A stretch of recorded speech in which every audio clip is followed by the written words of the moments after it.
화요일 새벽 예배 오신 여러분들을 주님의 이름으로 환영하고 또 축복합니다. 우리 오늘 함께 보실 하나님의 말씀은 출애굽기 21장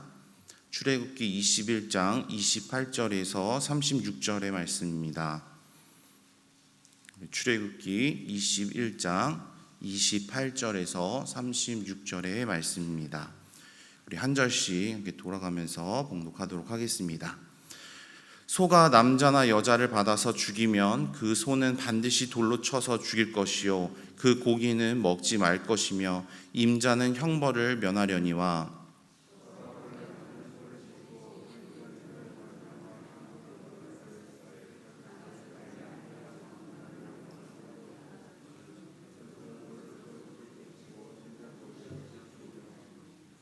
만일 그에게 속죄금을 부과하면 무릇 그 명령한 것을 생명의 대가로 낼 것이요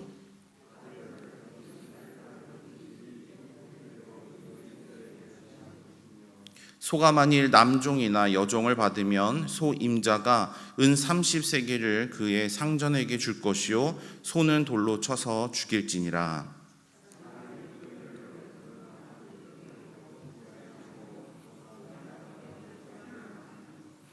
그 구덩이 주인이 잘 보상하여 짐승의 임자에게 돈을 줄 것이요 죽은 것은 그가 차지할 것이니라.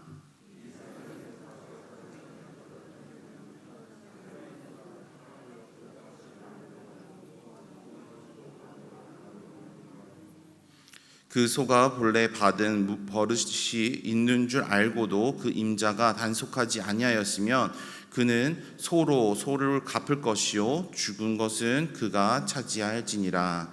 아멘. 지금 한국에서 가장 핫한 사건은 아마도 한강 의대생 사망 사건일 것입니다. 다 아시다시피 이 사건은 고 손정민 학생이 자신의 친구와 함께 한강으로 놀러가서 술을 마시다가 그곳에서 사라졌는데 그 후에 변사체로 발견된 사건입니다. 사실 저는 이 사건을 처음 들었을 때 그렇게 심각하게 생각하지 않았습니다. 왜냐하면 다들 아시다시피 워낙 세상이 어지럽다 보니 많은 사망 사건들이 있고 또 많은 사건 사고들이 있지 않습니까? 그래서 이 사건 역시도 좀 젊은 친구 한 명이 또 안타까운 생명을 잃었구나라는 생각을 했습니다. 그런데 점점 시간이 지나면서 많은 대중들에게 이 사건이 주목되는 것을 느끼게 되었습니다. 그래서 왜 그렇게 대중들이 이 사건에 주목을 하는가라고 생각을 해보고 살펴봤더니 이 사건이 발표가 되고 진행이 되면서 그 내용 중에 아마도 대중들이 이해하지 못하는 부분들이 생겨났기 때문이라고 생각을 했습니다. 대중들이 이해하지 못했던 그 부분들은 바로 정민군과 함께 있었던 그 친구 그리고 그 친구의 부모님이 이 사건에 대해서 보여진 그 태도라고 생각이 듭니다. 함께 그 친구와 함께 있었는데 그 친구가 잠이 들었던 것도 봤고 그 친구를 그냥 놔두고 왔다는 것이 그 친구의 증언이었습니다. 그리고 그 친구를 찾으러 그 부모님과 함께 또 그 자리를 동행해서 찾았지만 결국 찾지 못했고 그렇지만 정민군 부모님에게 연락을 하지 않았다는 것, 또 그 친구가 사체로 발견이 되었지만 경찰에게 정확한 진실을 밝히지 않고 또 하물며 경찰 조사를 하는 데 있어서 변호사를 대동을 해서 자신들이 받을 피해를 미리 대비했다는 그런 것들을 대중들이 보면서 아마 이해하지 못하고 그런 부분에 대해서 분노했던 것 같습니다. 여러분들은 이 기사를 접하셨을 때 어떤 느낌이 드셨습니까? 저 역시도 그들의 행동이 좀 이해가 되지 않았고 또 제 안에서 약간의 화가 나는 것을 경험을 했습니다.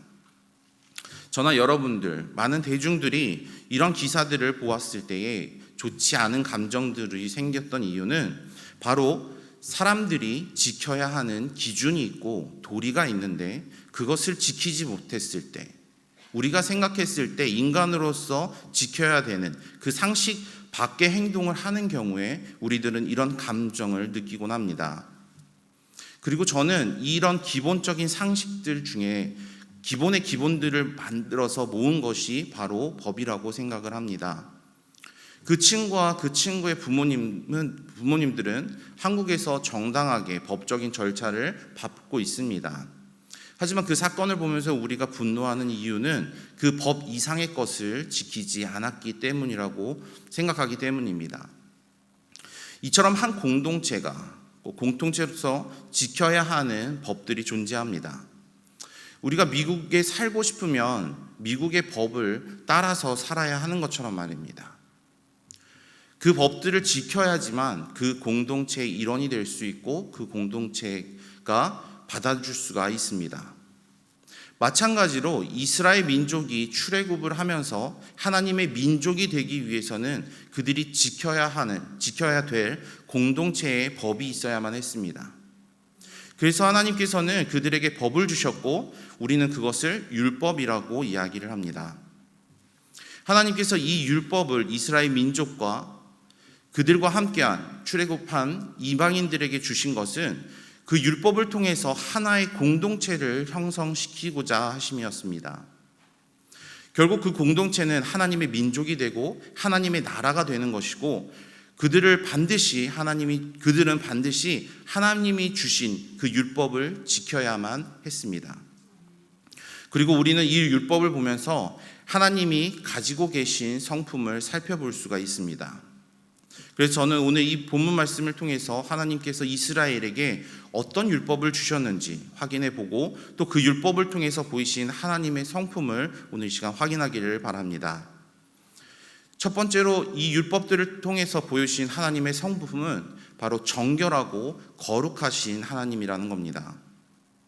오늘 본문에서 다루고 있는 율법은 주인이 기르던 동물에게 일어날 수 있는 일들과 그것에 대한 처우에 대한 이야기를 하고 있습니다. 그래서 본문은 크게 세 가지로 구분해서 이야기를 합니다. 첫 번째는 주인의 소가 사람을 들여받아서 죽는 경우, 그리고 두 번째는 구덩이에 빠져서 자신의 소가 죽는 경우, 또 마지막 세 번째는 한 소가 다른 소를 받아서 죽인 경우에 대해서 이야기하고 있습니다. 그런데 재미있는 사실은 짐승이 실수이던 고의이던 사람을 죽이면 그 짐승은 무조건 죽이도록 하셨습니다. 그리고 그 고기는 절대 먹지 말라고 이야기하고 계십니다. 생각을 해보십시오. 가축 중에서 가장 귀한 것이 무엇이겠습니까? 아마 저는 소인 것 같습니다. 왜냐하면 짐도 나르고 일도 하고 또 나중에 식용으로도 가능하기 때문입니다. 더군다나 지금 이스라엘 민족은 광야 생활을 하고 있고 음식이 굉장히 중요한 시기입니다. 그때 고기는 굉장히 귀한 음식일 것이고 엄청나게 중요한 것이었을 것입니다. 그런데 이렇게 사고로 죽은 소를 먹지 말라니, 여기서 먹지 말라고 하는 소는 바로 인간을 죽인 소입니다. 왜 하나님께서는 인간을 죽인 소를 죽은 소를 먹지 말라고 하셨을까요? 그것은 사람은 하나님의 형상대로 만든 창조물이고 그 창조물을 죽인 소는 부정한 것으로 여겼기 때문입니다. 그리고 그렇게 하신 하나님께서는 다 이유가 있으셨습니다. 그것은 하나님께서는 정결하고 거룩하신 분이기 때문에 그 하나님을 예배하고 찬양해야 하는 하나님의 창조물이자 하나님의 자녀, 백성인 이스라엘 민족 역시도 정결하고 거룩하기를 원하셨기 때문입니다. 그렇기 때문에 하나님이 이런 율법을 만들어서 그들에게 주신 것입니다. 그리고 우리는 이 율법을 통해서 하나님은 정결하고 거룩하시다는 것과 하나님께서 우리 역시도 정결하고 거룩해지기를 바라신다는 것을 알 수 있습니다. 두 번째로 오늘 율법을 통해서 보이신 하나님의 성품은 죄의 값은 반드시 치르게 하시는 하나님입니다. 본문을 보게 되면 소가 사람을 받아서 죽이게 되면 그 소는 무조건 죽이라고 기록하고 있습니다. 그런데 여기에서만 끝나는 것이 아니라 그 소가 만약 실수로 사람을 죽였을 경우 그 소의 주인은 그 죄에 대한 형벌을 면하게 될 수 있고 그에게 속죄금이 부과되는 경우에는 그 사람의 생명의 대가를 치르게 하셨습니다. 그리고 여종이나 남종을 죽인 경우에는 은 30세겔을 그 종들의 상전 주인에게 주게 하셨고 어떤 사람이 판 구덩이에 짐승이 빠져서 죽게 되면 그 주인에게 그 짐승의 값을 치르고 그 죽은 것을 그가 가져가서 그에 상응하는 죗값을 치르도록 이야기하고 있습니다. 또 소가 소를 받아서 들여받아서 죽는 경우는 그 소를 팔아서 그 반의 값을 죽은 소의 주인에게 주고 죽은 소도 반으로 나눠서 가지라고 이야기하고 있습니다. 그러나 소가 원래 버릇이 없는데 주인이 그것을 단속하지 못해서 사람을 죽인 경우는 그 소도 죽이고 그 주인 역시도 죽게 될 것이라고 기록하고 있습니다. 또 버릇없는 소가 다른 소를 죽인 경우는 그 소를 죽이고 또 그 죽은 소에 대한 값을 모두 주고 죽은 소도 모두 주라고 기록하고 있습니다. 이걸 다 합해서 쉽게 말해서 무엇입니까? 바로 그 저지른 죄에 대한 죗값을 반드시 치르라는 말씀입니다. 우리는 하나님을 사랑의 하나님으로 알고 있습니다. 하지만 성경 말씀을 보게 되면 하나님이 사랑의 하나님이시기도 하지만 또 공의로우신 하나님이라는 것을 우리는 알 수 있습니다.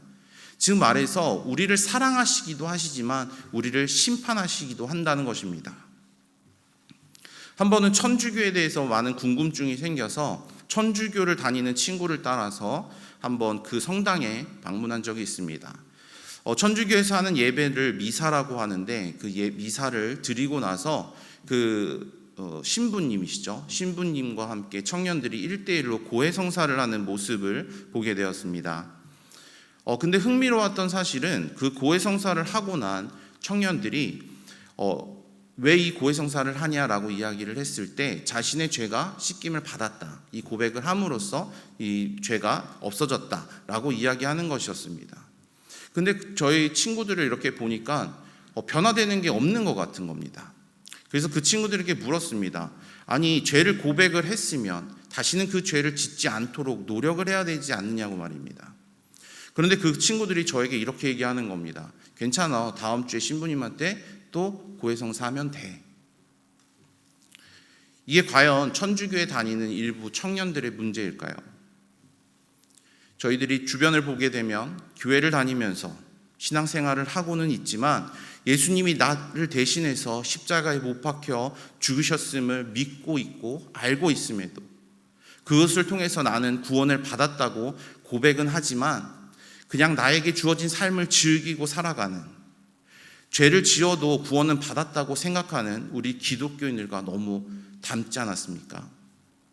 하지만 그것은 하나님의 성품을 정확하게 알지 못해서 생겨나는 오류라고 생각합니다.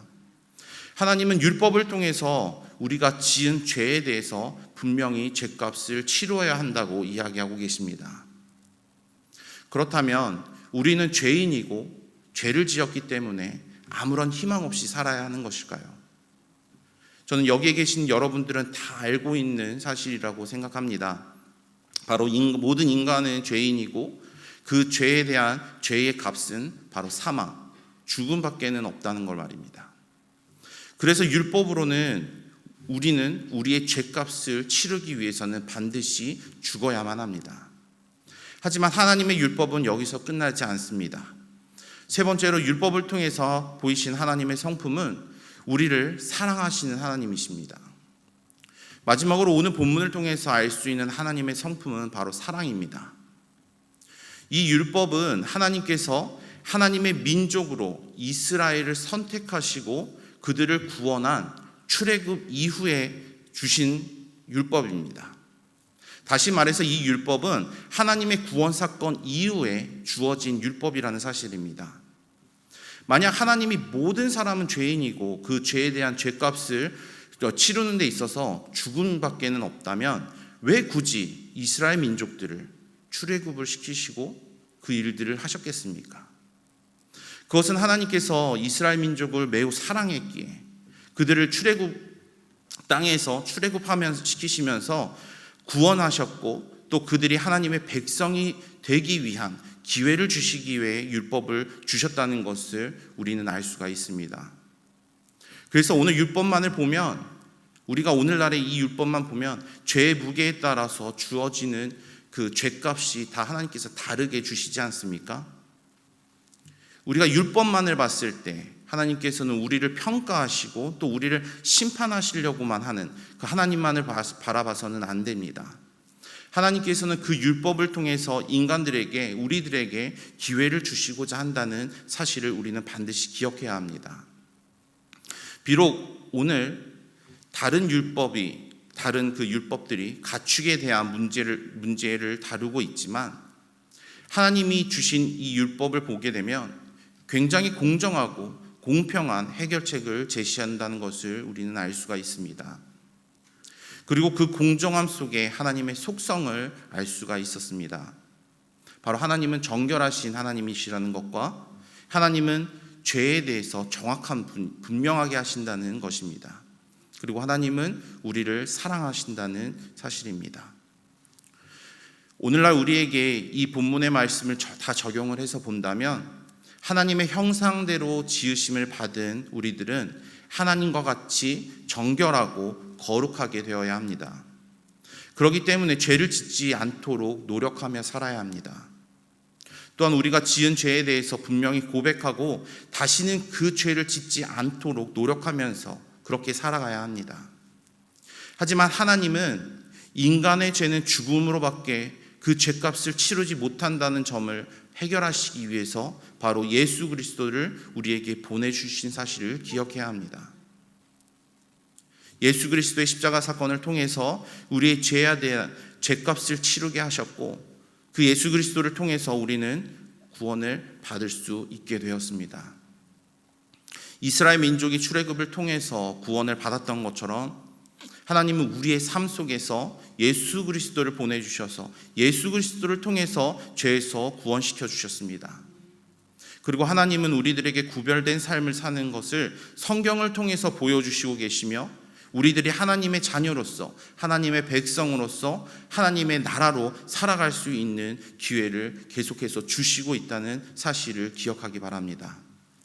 오늘 이 시간에 이 자리에 계신 모든 분들이 하나님이 보여주신 이 기회를 정말 인격적으로 받아들여서 오늘 하루 하나님께 영광 돌리는 삶을 사는 우리들이 되기를 주님의 이름으로 축원합니다. 함께 기도하겠습니다. 사랑과 충만하신 하나님 아버지, 저희들 이렇게 모이게 하여 주시고 또 하나님의 말씀을 묵상케 하여 주심에 감사드립니다. 하나님 아버지, 오늘 이 시간 정말 우리가 주님께서 보내주신 예수 그리스도를 인격적으로 받아들이고 다시는 죄의 삶으로 돌아가지 않는 것을 결단하며 돌아갈 수 있게 하여 주시옵소서.